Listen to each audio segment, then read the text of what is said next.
"You're not a real parent," my stepdaughter said after I co-signed her loan. Then she drained my $12,500 savings while I was hospitalized. I recovered, froze her cards, sold the apartment she lived in, and watched her cry on TikTok while packing. "You're not my dad. You're just some guy who married my mom." That's what Haley said to me, my stepdaughter, who I'd raised since she was 7, while standing in my kitchen, arms crossed, wearing the hoodie I bought her last Christmas and sneakers that cost more than my monthly groceries.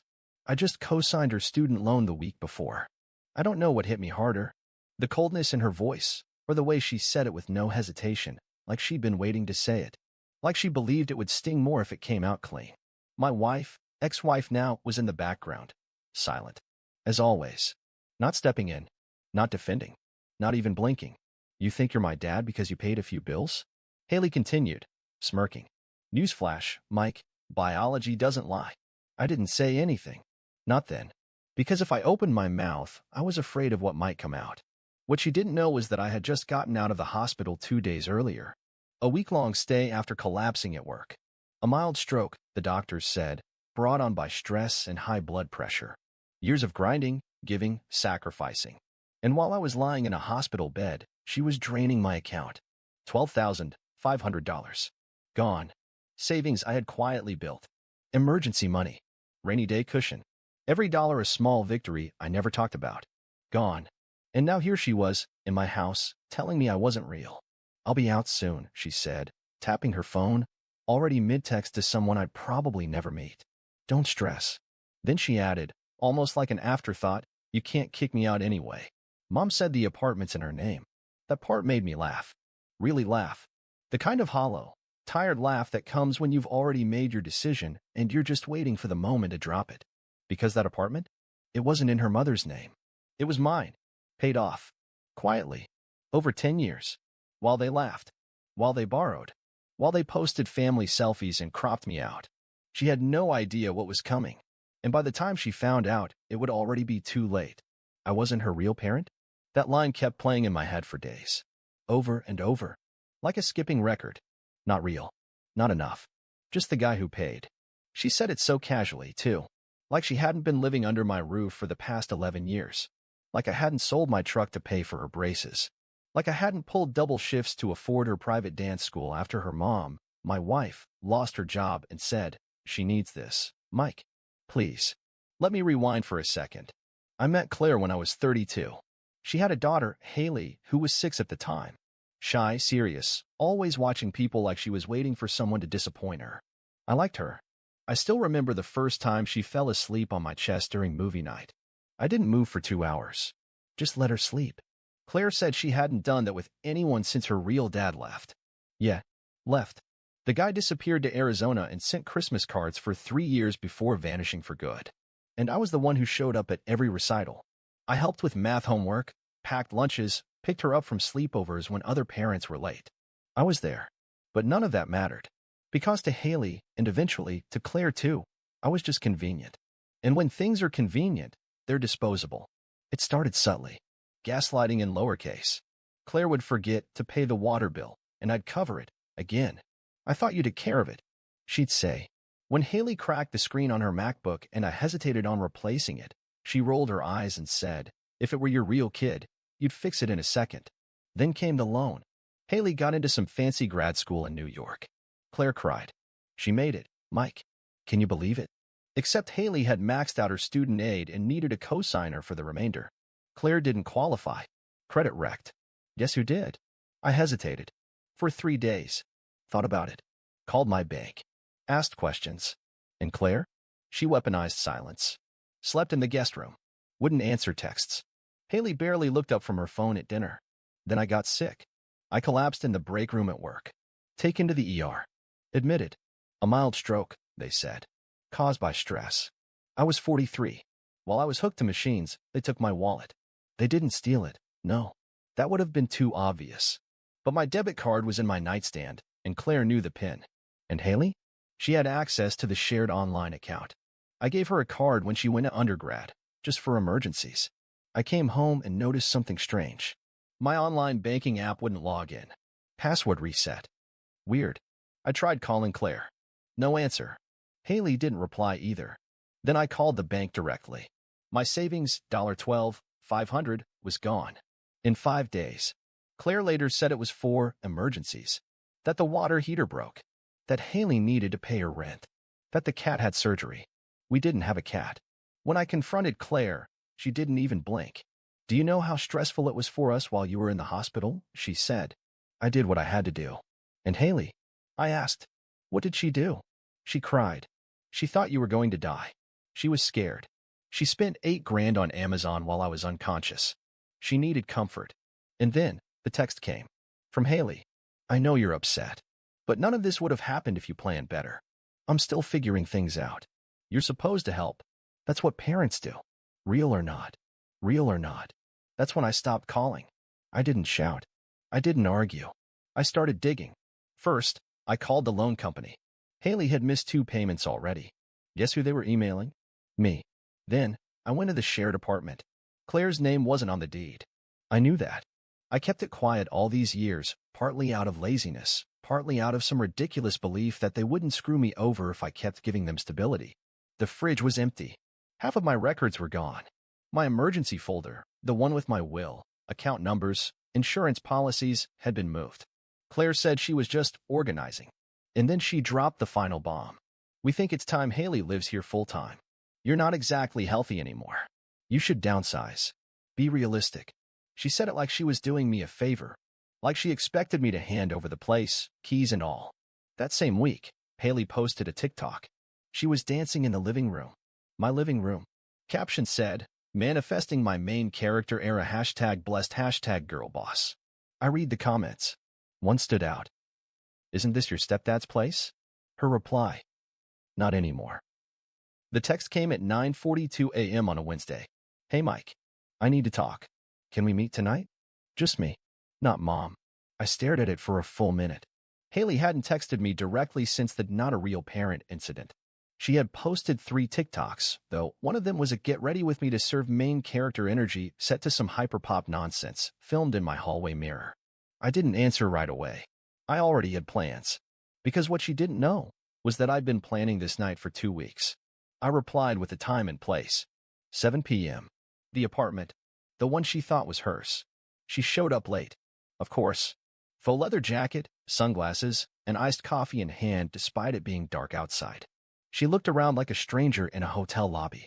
Like she was still testing to see if she could own the space by posture alone. I know things have been tense, she started. But I think we can find a solution that works for both of us. Solution? I asked. To what, exactly? To the miscommunication. The tension. I know I messed up. I spent a little too much while you were in the hospital, but you scared me. We were under a lot of pressure. I didn't speak. I just reached under the table and placed a small black binder in front of me. Quiet. No drama. What's that? Proof, I said. Of. I opened it. Page 1. Bank statements. Transactions made on my card while I was unconscious. New clothes. $1,700 in skincare products. A $300 sushi order. 2 Uber rides to parties in Brooklyn. 1 in New Jersey. I was panicking, she said. I turned the page. A printed TikTok screenshot. Her doing a spin in the hallway. My bookshelf behind her. Captioned. He's not gone, just in the way. She gasped softly. That was a joke. Next page. The student loan bill. 2 months overdue. The credit alerts sent to my email. I didn't stop there. I reached under the table and pulled out a flash drive. Plugged it into my laptop. The screen lit up. Video clips, screenshots, voice memos. Do you want to hear what your mom told her sister about me last month? Or what you said about me in that group chat with your friends, the one called Old Man Wallet? Haley's face lost all color. Because I have it all, Haley. Every text. Every screenshot. Every digital crumb. She tried to smile. You're really doing all this over money? No. I said, flat. I'm doing this over truth. She stood up. I'm not staying here for this. That's fine, I said, calm as ice. Because you won't be staying here at all. That stopped her. I slid a folded piece of paper across the table. She unfolded it. Eviction notice. 30 days. Signed. Filed. Stamped. She laughed. You can't kick me out. Mom says it. Claire's name is not on the deed, I said. And neither is yours. I own this apartment. And I just sold it. Her jaw twitched. You're lying. No, I said. I signed the final papers yesterday. Cash buyer. Closing next week. She shook her head. You're insane. Where am I supposed to go? That's not my problem. You said I wasn't your real parent, remember?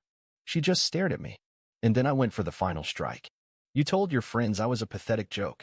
You posted on TikTok that I was basically a bank account with opinions. I opened my phone and showed her the screenshots. Her own captions. Her own words. I stood up. You want to be the main character, Haley? Fine. You'll have to pack like one. Then I walked out. The next morning, her TikTok went viral. She was crying. Real tears. Messy mascara. A shaky voice. My stepdad just sold the apartment I've lived in for years. I have nowhere to go. This is what happens when you depend on people who pretend to care. I feel so betrayed. The comments were brutal. Some called her out. Others defended her. She turned off replies after 6 hours. But I wasn't watching for the sympathy. I was watching for the message underneath it all. Because behind every "I can't believe this" was the truth. She never thought I'd fight back. I wasn't waiting for an apology. And I definitely wasn't expecting Haley's TikTok, where she sobbed into her designer hoodie and called me toxic, to blow up overnight. 500,000 views in 2 days. The comments were split. This man kicked his daughter out? Disgusting. She drained his savings while he was in the hospital. Nah, girl. This is karma. I said nothing. No response. Just waited. Because I had something better. That same week, I built a page. Called it simply. I was the parent. Just that. No URL, no gimmicks. I uploaded one video. One clear message. Me, sitting in the now empty apartment. That same black binder on the table. My name is Mike. I raised a girl who wasn't mine. I paid for her school, her food, her braces. I co-signed her loan. And while I was in the hospital recovering from a minor stroke, she emptied my savings account and laughed about it on TikTok. I didn't scream. I didn't beg for sympathy. I just showed the evidence. Bank records, $12,500 drained in 5 days. Screenshots of her posts, mocking, bragging. Loan statements, unpaid, ignored. A security camera clip, her going through my drawers, copying down account numbers. And then, a side-by-side of her crying video, followed by the video of her dancing in my living room with the caption, "He's not dead, just inconvenient." I ended it with one sentence. If this is what a fake parent looks like, I'd hate to see what a real one does. I didn't share the page publicly. I didn't have to. Within hours, it exploded. Someone on Twitter posted it with, "TikTok girl crying?" Yeah. Her stepdad just dropped the receipts. 3 million views in the first day. A podcast invited me to speak. An Instagram therapist reposted the clip with, "Not all parents are toxic. Some are just used." People sent donations even though I never asked. 11 grand in the first 3 days. Meanwhile, Haley kept doubling down. Crying. Posting. Blaming boomer control freak energy. But it didn't hit the same anymore. Because people were asking questions. And one day, someone noticed something familiar in the background of her new video. "Isn't that your mom's house?" Boom. Now she was exposed for living with Claire again, the same mother who once told me, "We need your help, Mike, just for a while," while sliding Haley's credit card debt across the table like a bill I had no right to question. That's when I knew it was time to end this. So I drove there. To Claire's house. Quiet neighborhood, fake flowers by the porch, blinds drawn. I knocked. Claire opened the door in a robe, phone in hand. In the window behind her, I could see Haley, live streaming. Again. Crying. "Are you here to steal more?" Claire snapped. "No," I said calmly. "I'm here to deliver the final piece." I reached into my coat and pulled out an envelope. Handed it to her. Inside, a letter from my attorney. I consulted a lawyer and initiated legal steps regarding the financial situation. She accessed my account without permission and made several unauthorized transfers. I had screenshots, metadata, and the original PDF she never thought I'd find.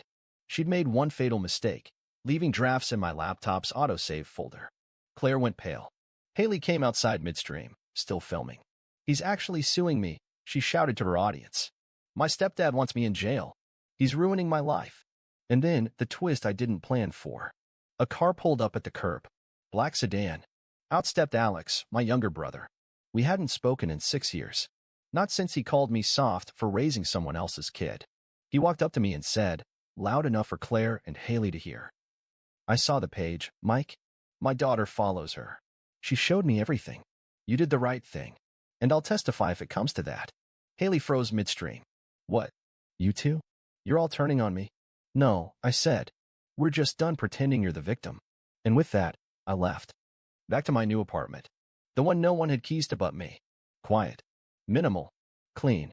That night, I placed a new nameplate on my front door. Resident. Just me. And underneath it? A QR code. It linked to the video. Because if I was going to be the villain in her story, I'd make sure the world saw the whole script. 3 weeks passed. No calls. No texts. No fake apologies. Just silence. The kind of silence that wraps around your life like a blanket and makes you realize how loud it used to be. The begging, the manipulating, the guilt-laced, were family speeches all gone. And in that silence, something settled. Not revenge. Not satisfaction. Peace. I was finally alone by design. My name was off their lives like it had been scraped from a billboard. Haley never responded to the charges.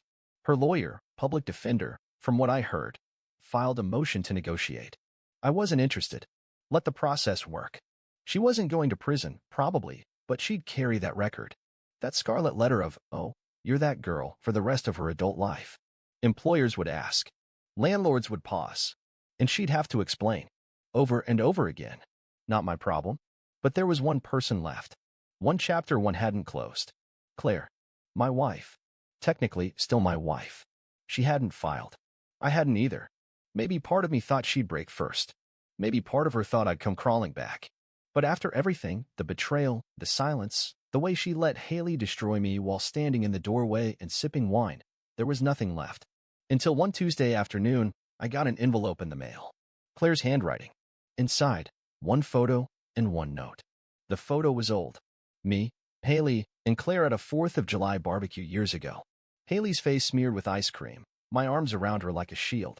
Claire behind us, smiling, the smile she used to use when she still believed we were building something worth protecting. The note read, "You were the best thing that ever happened to her, and I let her ruin it. I don't expect forgiveness.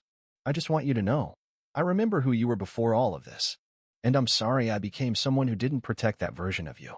There was no return address, but I already knew where she was. One of her cousins had seen her at a community center, doing part-time admin work, wearing a volunteer badge. She'd lost everything too. And maybe that was justice. Or maybe it was just reality. Either way, I didn't respond. Because some things don't need to be reopened. They need to be buried. The next morning, I submitted the divorce papers. Calmly, without drama.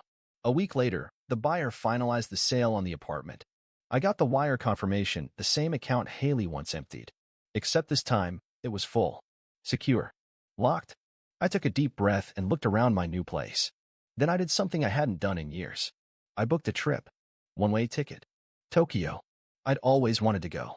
But there was always a reason not to. Too expensive, maybe next year. Haley's tuition comes first. No more excuses. I left the next evening with nothing but a suitcase, my passport, and the nameplate from my old apartment door.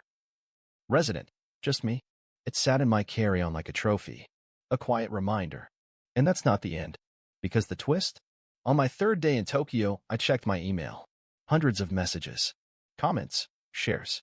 My video had gone viral again. Someone translated it into Japanese. A teacher wrote to say he showed it to his class as a lesson on boundaries. A father said it helped him finally cut ties with his own toxic daughter. A teenage girl messaged to say, "I think my stepdad is like you. I didn't appreciate him. I'm going to tell him today." And then I saw one name I never expected. Claire. Not from her email. From Haley's. It was a forwarded message. Haley had sent it to me by mistake. The title said, "I'm sorry. Mom asked me to send you this." I opened it. Attached was a scan page from Claire's journal. It wasn't dated. Mike always puts gas in my car without saying anything. Even when he's mad. Even when we haven't spoken. It's like he still wants to protect me from the inconvenience of life. I don't deserve him. I don't think I ever did. And beneath it, Haley had added one line. I read her journal. I know now. I get it. But it's too late, isn't it? I didn't reply. But I opened a notepad and wrote exactly one sentence. Too late doesn't mean unforgivable. It just means I'm not waiting anymore. Then I closed the laptop, finished my coffee, and walked outside. The air was different here. Nobody knew my story. Nobody wanted anything from me. Nobody was waiting for me to show up with cash or comfort or silence. And for the first time in my adult life, I belonged entirely to myself.